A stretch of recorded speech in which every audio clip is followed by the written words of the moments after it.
बजार चाहिँ मकनको रोबोट बारीले केही पनि लागिराखेन है कन्डिसनल यस्तो छ यहाँको ढुङ्गेको कृषि कार्यालय तल चाहिँ साङ्गो बजार भन्नु अनि यो कृषि विकास ब्याङ्क चाहिँ यो पनि केही पनि लागिरहेन यो चाहिँ के अरे सशस्त्रको जेल थियो सबै गयो अझै खोला बढ्दैछ अरे भन्ने कुरोहरूको जानकारी छ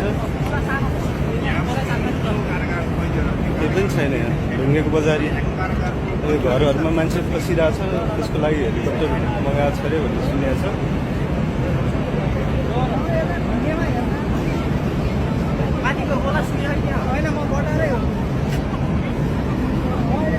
ढुङ्गेको यो उकालोसम्म लिएर आइपुगेछ